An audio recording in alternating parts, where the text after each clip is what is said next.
Hello everyone, welcome again. आज का जो हमारा टॉपिक है एक्सीडेंट एंड मोटर इंश्योरेंस से ही रिलेटेड है। आज इस वीडियो लेक्चर के अंदर हम पढ़ेंगे जो इंश्योरेंस एक्ट 1988 था, तो उसका मेन ऑब्जेक्टिव क्या था और उसका मेन स्कोप क्या था। लास्ट के वीडियो लेक्चर के अंदर मैंने आपको मोटर इंश्योरेंस का मीनिंग बताया था, उसकी थोड़ी सी इंट्रोडक्शन हमने करी थी। तो हम स्टार्ट लेते हैं। सबसे पहले 1988 जो मोटर इंश्योरेंस एक्ट है, तो उसके मेन मोटिव क्या हैं, मेन ऑब्जेक्टिव क्या हैं। ऑब्जेक्टिव ऑफ इंश्योरेंस एक्ट 1988, तो सबसे पहले हम बात करते हैं to take care of the fast increasing number of both commercial vehicle and personal vehicle in the country. तो कंट्री के अंदर यहाँ से समझ में आ गया होगा, चाहे वो कमर्शियल व्हीकल है या वो पर्सनल व्हीकल है, तो उनका जो इंक्रीजिंग नंबर है, जो बढ़ता हुआ नंबर है, उसका ध्यान रखना। Second, concern for road safety standard and pollution control measure, standard for transportation of hazardous and explosive material. तो जो हजार्डियस गुड्स होती हैं, जो एक्सप्लोजिव मटेरियल होता है, जो विस्फोटक, जो जल्दी से विस्फोट हो जाता है, तो उनके लिए उनको भी प्रॉपर एक सेफ्टी प्रोवाइड करना, ठीक है, और उनके लिए स्टैंडर्ड, एक तरह से स्टैंडर्ड उनके लिए फिक्स कर देना। तो ये भी मेन मोटिव होता है इस एक्ट का। Need for effective ways of tracking down traffic offender, कि जो ट्रैफिक ऑफेंडर होते हैं, जो ट्रैफिक के रूल्स को फॉलो नहीं करते हैं, तो उनको किस तरह से इफेक्टिव वे से उनको पकड़ा जा सके, उनको ट्रैक किया जा सके। ये भी इंश्योरेंस एक्ट 1988 का एक ऑब्जेक्टिव है। Stricter procedure relating to grant of driving licence and period of validity thereof, तो जो प्रोसीडिंग होती है ड्राइविंग लाइसेंस को देने की और उनका जो वैलिडिटी का टाइम ड्यूरेशन है उसको भी फिक्स करने की, तो ये भी एक प्रॉपर, मतलब बहुत ईजिली नहीं मिलता है, तो इसके एक स्ट्रिक्ट प्रोसीजर है जिसको फॉलो करना होता है। Administration of solatium scheme by the general insurance corporation, general insurance corporation की स्कीम को प्रॉपरली एडमिनिस्टर करना। Provision for enhanced compensation in the case of no faulty liability and in hit and run motor accident, तो जो compensation है जब no faulty liability होती है, कि जब कोई मतलब कोई जब ऐसा नहीं है कि जानबूझकर कोई एक्सीडेंट हुआ है, कोई फॉल्ट नहीं है, या अगर हिट कर दिया और दौड़ गए, तो उस तरह के एक्सीडेंट्स के लिए भी कंपनसेशन के लिए प्रोविज़न क्रिएट करना।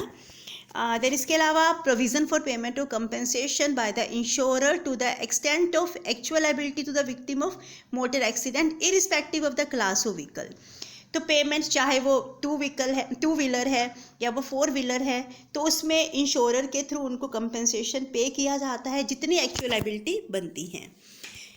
और जो मेन प्रोविजंस हैं इस एक्ट के वो हैं providing adequate compensation to victim of road accident without going into long drawn procedure. इसकी जो प्रोसीजर होती है ज़्यादा बड़ी नहीं होती है, ज़्यादा लेंथी नहीं होती है। तो इसमें जो होता है, जो भी रोड एक्सीडेंट्स के विक्टिम होते हैं, जिनको कोई बॉडली इंजरी हुई है या किसी भी तरह से अगर कुछ डैमेज हुआ है, तो उनको बिना ज़्यादा देरी करे उनको कंपनसेशन प्रोवाइड करना। Enhancing penalties for traffic offender, जो ट्रैफिक के रूल्स रेगुलेशंस को तोड़ते हैं तो उनकी पेनल्टीज़ को बढ़ाना। पहले ये जो रूल्स थे वो इतने ज़्यादा स्ट्रिक्ट नहीं होते थे, लेकिन आज जो है उनकी पेनल्टीज़ को बढ़ा दिया गया है।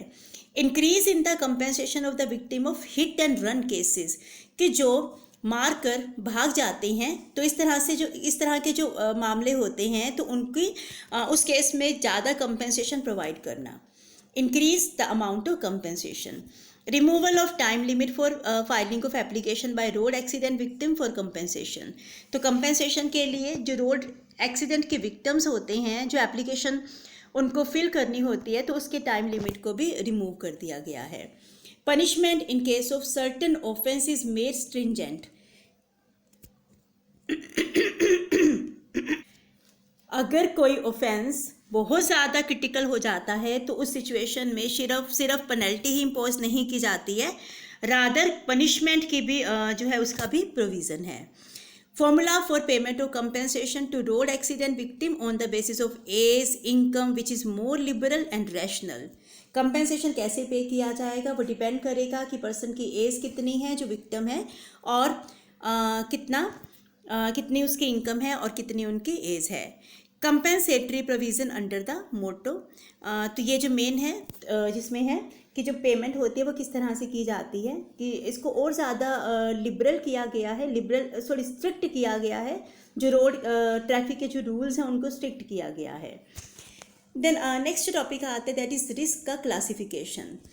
कि जब मोटर इंश्योरेंस होता है तो उसमें दो तरह के रिस्क के लिए सेफ्टी प्रोवाइड की जाती हैं। तो वो दो तरह के रिस्क कौन कौन से हो सकते हैं? सबसे पहला तो डैमेज टू ओन व्हीकल, कि अपने खुद के व्हीकल को डैमेज हो सकता है। सेकंड क्या हो सकता है? थर्ड पार्टी रिस्क हो सकता है, अपने खुद के व्हीकल को डैमेज हो सकता है या फिर थर्ड पार्टी का रिस्क हो सकता है। अपने खुद के व्हीकल को डैमेज कैसे होगा? तो खुद के व्हीकल को डैमेज के भी बहुत सारे रीज़न हो सकते हैं। जो एक्सीडेंटल डैमेजेस होते हैं, जो एक्सटर्नल मतलब बाहर से जो होते हैं, या फायर हो सकता है, एक्सप्लोजन हो सकता है, इम्प्लोजन हो सकता है, सेल्फ इग्निशन हो सकता है, लाइटनिंग हो सकती है कि आग का लग जाना, विस्फोट का हो जाना खुद की गलती की वजह से हो सकता है, बिजली के गिरने की वजह से हो सकता है, या इसके अलावा नेचुरल क्लैमिटीज़ हो सकती हैं, जैसे फ्लड का है, टाइफून, ह्यूरिकेन, स्टॉर्म, टेम्पेस्ट, इनंडेशन हो सकता है, साइक्लोन है हो सकता है, हेल स्टॉर्म है, फ्रोस्ट है, बाढ़ का आना, तूफान का आना, पाला पड़ जाना, धूल भरी जो आंधी चलती हैं, तो ये सारे रीज़न हो सकते हैं। देन है डैमेज अपने व्हीकल को कैसे हो सकता है कि अगर हमारा ट्रांजिट रास्ते में है, इनलैंड एयरवेज हैं, एयरलिफ्ट या एलिवेटर वगैरह, उस केस में हो सकता है। और टेररिज्म की वजह से हो सकता है, रॉयड स्ट्राइक, मेलिशियस डैमेजेस हो सकते हैं, बर्गलरी, थेफ्ट, हाउस ब्रेकिंग की वजह से हो सकता है। तो ये अर्थक्वेक है, फायर, शॉक डैमेज हो सकते हैं। देन लैंडस्लाइड या रॉक स्लाइड्स हो सकती हैं। तो ये भी ऐसे रीज़न होते हैं जिनकी वजह से अपने खुद के जो व्हीकल है उसको डैमेज हो सकता है। करते हैं थर्ड पार्टी रिस्क की। थर्ड पार्टी रिस्क क्या होता है? देखो, अगर हमारा एक्सीडेंट होगा, या तो लॉस हमें खुद को हो सकता है, हमारे खुद के व्हीकल को हो सकता है, या फिर हमारी वजह से किसी थर्ड पार्टी को लॉस हो सकता है। तो थर्ड पार्टी का मतलब क्या होता है? इसमें थर्ड पार्टी का मतलब कि जो एक्सीडेंट का विक्टिम बनता है, जिसको इंजरी होती है, और ये इंजरी क्यों होती है? इंश्योर्ड के फॉल्ट की वजह से, इंश्योर्ड की गलती की वजह से अगर कोई इंजरी थर्ड पार्टी को होती है, तो अगर कोई भी लाइबिलिटीज़ में अराइज होती है, थर्ड पार्टी को जो लॉस होगा तो वो इंश्योरेंस कंपनी से हम करवा सकते हैं। अब अगर हम आज की डेट की बात करें तो इंश्योरेंस एक्ट 1988 में थर्ड पार्टी इंश्योरेंस करवाना मैंडेटरी हो चुका है। तो थर्ड पार्टी के लिए इंश्योरेंस करवाना मैंडेटरी होता है। इसमें जो थर्ड पार्टी के इंश्योरेंस से रिलेटेड प्रोविज़न गिवन है वो मोटर इंश्योरेंस एक्ट 1988 के सेक्शन 140 से 144 में दिए हुए हैं, जिसके अकॉर्डिंग जहाँ पर जो विक्टिम की डेथ हो जाती हैं या परमानेंट डिसेबलमेंट हो जाती हैं एक्सीडेंट्स की वजह से, जो हमारी मोटर व्हीकल्स या मोटर व्हीकल्स की वजह से, तो फिर जो व्हीकल का ओनर होगा या जैसा भी केस है, व्हीकल का जो ओनर या जो जिससे साथ एक्सीडेंट हुआ है, तो वो दोनों मिलकर या अकेले जिस पर्सन की डेथ हुई है या जिसकी डिसेबलमेंट हुई है तो उसको कंपेंसेशन पे करने के लिए लायबल होते हैं इस एक्ट के अकॉर्डिंगली। तो अगर थर्ड पार्टी का रिस्क होता है, थर्ड पार्टी को लॉस होता है, तो उस कंडीशन में जिसकी वजह से लॉस हुआ है, ठीक है, जिसका जो ओनर था, जो इंश्योरर था, तो वो लायबल हो जाते हैं क्लेम को पे करने के लिए। अब हम बात करते हैं type of motor vehicle as per insurance act 1988। तो इसमें अलग अलग मोटर व्हीकल को डिफाइन किया गया है इंश्योरेंस एक्ट में। तो मोटर व्हीकल कौन कौन से हो सकते हैं की जो डेफिनेशंस हैं वो मोटर व्हीकल एक्ट 1988 के सेक्शन 2 में गिवन है। तो इसके अलग अलग सब सेक्शन हैं। तो सबसे पहले हम बात करते हैं सब सेक्शन 11 की। सेक्शन 2 सब सेक्शन 11, इसमें एजुकेशनल इंस्टीट्यूशन बस इसको डिफाइन किया गया है। इसका मतलब वो ओमनी बस होती है which is owned by a college, school या अदर एजुकेशनल इंस्टीट्यूशन, और इसका जो मेन मोटिव होगा सिर्फ स्टूडेंट्स या स्टाफ के ट्रांसपोर्टेशन के लिए किया जाता है जो उस एजुकेशनल इंस्टीट्यूशन से कनेक्टेड होते हैं। मतलब उस इंस्टीट्यूशन की कोई भी एक्टिविटीज़ अगर होती हैं तो उनके लिए इसको यूज़ किया जाएगा। बाद नेक्स्ट आता है सब सेक्शन 16 में गिवन है heavy goods vehicle. Heavy goods vehicle का मतलब क्या है? जिनका वेट बहुत ज़्यादा होता है। means any good carries the gross vehicle weight of which or a tractor or a road roller the unladen weight of the either of which exceed 12,000 kilogram, जिसका वेट 12,000 किलोग्राम से ज़्यादा है, 120 क्विंटल से ज़्यादा होता है, तो उसको हम जो है किस में लेते हैं, हम इसको सेक्शन 2 सब सेक्शन 16 में हैवी गुड्स व्हीकल के अंडर लेते हैं। इसके बाद हम बात करते हैं सब सेक्शन 17 की, हैवी पैसेंजर मोटर व्हीकल। तो हैवी पैसेंजर मोटर व्हीकल क्या होते हैं, इसमें कोई जो पब्लिक सर्विसेज व्हीकल हो सकते हैं या प्राइवेट सर्विसेज व्हीकल हो सकते हैं, एजुकेशनल इंस्टीट्यूशंस की बस हो सकती हैं, ओमनी बस हो सकती है, जिनका ग्रोस वेट जो होगा, ठीक है, इनका जो ग्रोस वेट होगा वो 12,000 किलोग्राम से ज़्यादा होता है। इसके बाद जो और डिफाइन किया गया है, नेक्स्ट जो डेफिनेशंस है that is given under section 2 subsection 21, light motor vehicle. तो लाइट मोटर व्हीकल क्या होते हैं, जिनका वेट जो है वो ऑब्वियसली कम होगा। एक ऐसा ट्रांसपोर्ट व्हीकल हो सकता है, ओमनी बस हो सकती है, जिसका जो ग्रोस व्हीकल वेट होता है, पूरे व्हीकल का जो वेट होता है, या जो मोटर कार या ट्रैक्टर, रोड रोलर, इनका जो वेट होगा वो 7,500 किलोग्राम से ज़्यादा नहीं होता है। तो ये जो होता है वो लाइट मोटर व्हीकल में इंक्लूड किया जाता है। फिर हम बात करते हैं मैक्सी कैब। ये सब सेक्शन 22 में डिफाइन किया गया है। मैक्सी कैब का मतलब है कोई भी ऐसा motor vehicle constructed or adapted to carry more than 6 passenger but not more than 12 passenger excluding the driver for hire or reward. तो इसमें क्या होता है कि ऐसा जो व्हीकल होता है जिसमें 6 पैसेंजर, मतलब 6 पैसेंजर से ज़्यादा की को कैरी वो कर सकता है, लेकिन मोर देन 12 पैसेंजर इसमें नहीं हो सकते हैं ड्राइवर के अलावा, ठीक है, उसके अलावा नहीं हो सकते हैं। तो मिनिमम मतलब 6 पैसेंजर की कैपेसिटी, 6 पैसेंजर के लिए उसको किया जाता है, मोर देन 6 पैसेंजर के लिए, लेकिन 12 से ज़्यादा नहीं हो सकते हैं। सब सेक्शन 23 में डिफाइन किया गया है medium goods vehicle. Medium goods vehicle क्या होती हैं, any good carriers other than a light motor vehicle और ए हैवी मोटर व्हीकल, कि जो गुड्स को लेकर जाते हैं इधर से उधर ट्रांसपोर्टेशन में, तो उसमें लाइट मोटर व्हीकल और हैवी गुड्स व्हीकल के अलावा जो बाकी रह जाते हैं तो वो मीडियम गुड व्हीकल में आते हैं। इसके बाद 24 सब सेक्शन में डिफाइन किया गया है मीडियम पैसेंजर मोटर व्हीकल। कोई भी ऐसी पब्लिक सर्विस व्हीकल या प्राइवेट सर्विस व्हीकल या एजुकेशनल इंस्टीट्यूशन बस, मोटरसाइकिल के अलावा जो कैरियर्स, लाइट मोटर व्हीकल और हैवी पैसेंजर मोटर व्हीकल नहीं है, तो वो मीडियम पैसेंजर मोटर व्हीकल में आता है।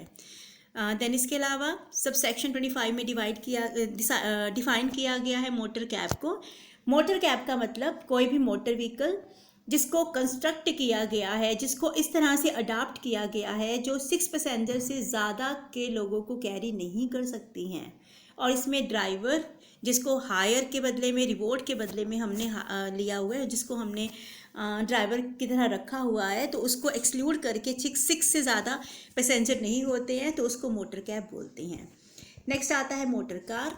मोटर कार का मतलब कोई भी मोटर व्हीकल जो ट्रांसपोर्ट व्हीकल, ओमनी बस, रोड रोलर, ट्रैक्टर, मोटरसाइकिल या इनवैलिड कैरियर्स के अलावा होती है, तो उसको मोटर कार बोला जाता है। मोटरसाइकिल का मतलब क्या है, मोटरसाइकिल का मतलब जो 2 व्हील्ड मोटरसाइकिल व्हीकल है, इसमें जो हम क्या इंक्लूड नहीं करते हैं, जैसे side car having an extra wheel होता है, ठीक है, उसको हम इसके अंदर इंक्लूड करते हैं।